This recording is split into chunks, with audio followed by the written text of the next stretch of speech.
the crossroads with MDB. I'm going to break down an amazing album, a really wonderful, again, genre-defining album. Patti Smith's debut release, Horses.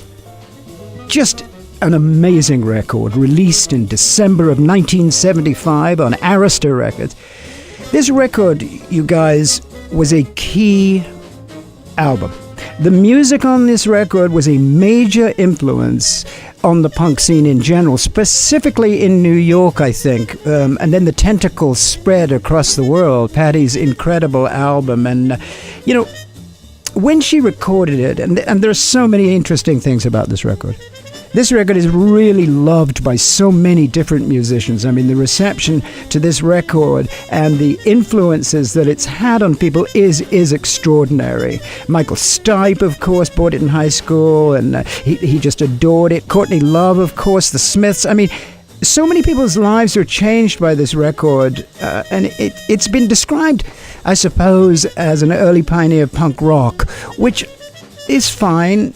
I mean, I think that you can make a case that it's one of the first punk rock records, but really, for me, in retrospect, you look back at it, it's a rock and roll record.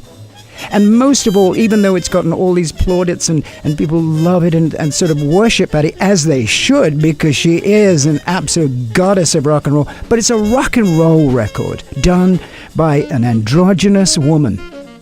And this is important to remember, this iconic cover shot by her dear, dear friend Robert Mapplethorpe, about whom she wrote this book, Just Kids, which is a phenomenal piece of work. Everything she does is phenomenal, it seems. John Cale produced it, and he did an immaculate job. I want to give a shout-out to the band members, too, because that's terribly important, that vibe. You can't just sit there in a vocal booth and groove, even though she had a concept in her mind that was half Arthur Rimbaud, the great young teenage poet, and Jim Morrison, I think, and Keith. These were really, Keith Richards, these were really the major influences upon Patti Smith, and her own wild imagination and her erudition in that she had read everything, and you must read, it's terribly important. The Beats and Kerouac, they all come in this great melange, this great potpourri. The myriad of influences are there in this remarkable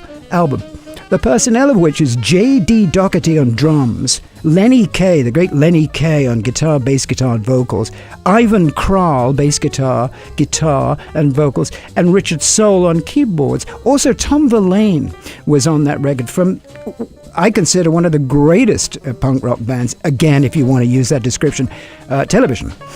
Okay, so I'm going to read some reviews of this record by people that really know and I think understood what Patti was doing. And Horses, obviously, was a rock critic's dream, because she was a poet.